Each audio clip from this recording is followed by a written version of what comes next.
जीवन भी क्या वो जीवन है, जो जीवन सफल बना न सके, अभिमानी वो अज्ञानी है, जो मन का मैल ये मिटा न सके, ये धन बल पद पाकर ये चूर रहे। अगर संसार में व्यक्ति को थोड़ा सा धन मिल गया, अहंकार आ गया, समाज में एक पद मिल गया, अहंकार आ गया। लेकिन अहंकार किस बात का? कि धन बल पद पाकर ये चूर रहे, और सत्ता पाकर भूल रहे, वो सारी शक्ति निरर्थक है, यदि काम किसी के वो आ न सके। क्योंकि ये युग निर्माणों का युग है, हमें निरंतर निर्माण करने हैं। लेकिन निर्माण किस चीज का? तो विद्वानों ने कहा ये निर्माणों के पावन युग में हम चरित्र निर्माण न भूले, ये स्वार्थ साधना की आंधी में इस वसुधा का सम्मान न भूले।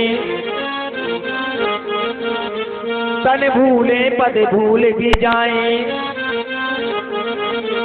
परमात्मा पिता सम्मान न भूले, ये स्वार्थ साधना की आंधी में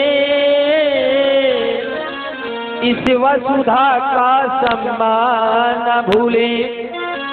जिस दिन यह व्यक्ति अपने शरीर को काम क्रोध मोह लोभ मद मत्सर इन 6 विकारों से अपने शरीर को बचा लेगा, उसे अपने जीवन की सार्थकता प्राप्त हो जाएगी।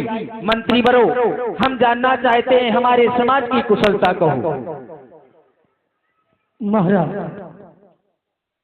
आपने कहा कि मंत्रीगण, क्या हमारी जहाँ तक भी राज्य की सीमा है वहाँ तक किसी को किसी प्रकार की कोई समस्या तो नहीं रही महाराज। गौशाल्या, पाठशाल्या और धर्मशाल्या सब सुचारू रूप से कर रहे हैं। और जिस राज्य में फिर महाराज आप जैसे राजा के होते हुए इस समाज को कोई भला कर हो सकता है, जिसके बारे में कहा गया सुरपति बसऊ बाहुबल जाके, जिसके बल से वो देवताओं का राजा इंद्र राज करता है। भला ऐसे राजा के राज्य में कोई दुखी हो सकता है?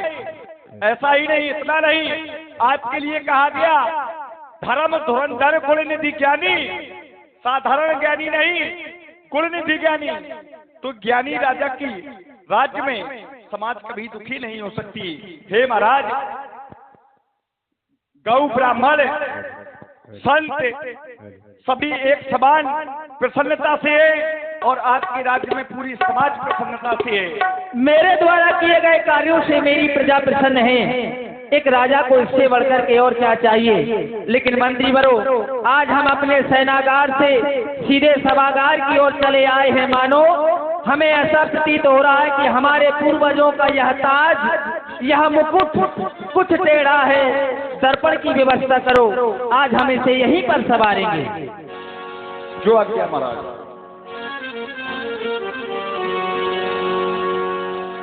राय शोभाय मुकुर करनीना, बदनु बिलोक मुकुटि समिकीना।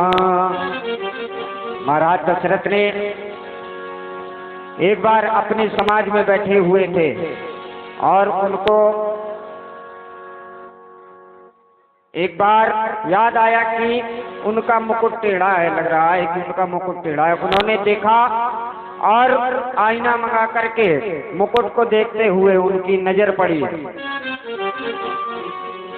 श्रमण समीप धाये सित के साथ मनहु जरठ पने असी उपदेशा। मंत्री वरो, संसार में अगर कोई सच्चा है तो वो है दर्पण, क्योंकि दर्पण कभी झूठ नहीं बोलता।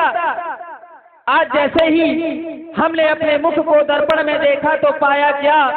श्रवण समीप भय सिख केसा मनहु जरठपन अस उपदेशा। हमारे कानों के समीप वाले बाल सफेद हो गए हैं, मानो हमें संकेत कर रहे हैं कि राजा दशरथ अब तुम्हारा बुढ़ापा आ गया, बहुत जी लिया तुमने जीवन, अब तुम्हें इस स्थान को छोड़ देना चाहिए और वन में तपस्यारत हो जाना चाहिए। क्यों नहीं? क्योंकि सिद्धांत भी कहता है चौथे पन जाइए नृप कानन, चौथी अवस्था में राजा को वन में जाना चाहिए। मंत्री वरो, जिस समय हम अपने मुख को दर्पण में देखते हैं तो पाते क्या है? वो देखो आता है ग्रीष्म काल, सुंदर वसंत ऋतु जाती है, तरुणाई में छा गई हो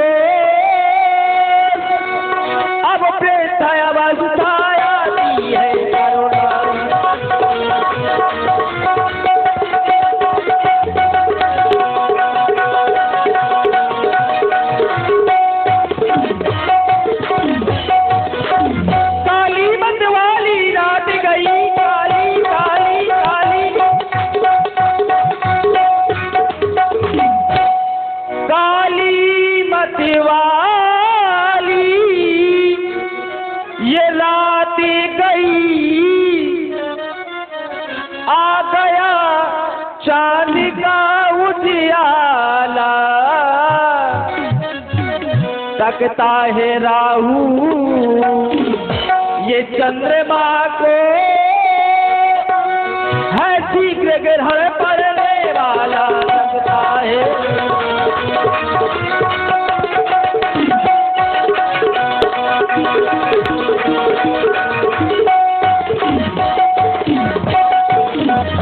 क्योंकि व्यक्ति का जीवन इसी में निकल जाता है।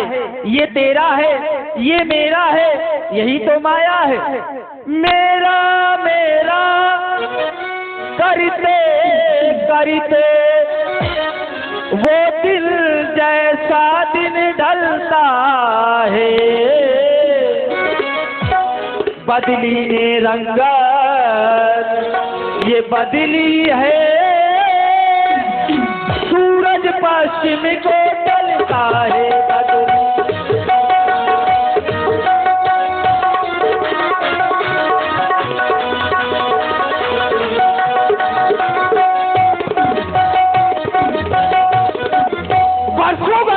स्थल में वर्षों शिकार में लग्न रहा, वर्षों तक देखा राजकाज, वर्षों महलों में मग्न रहा।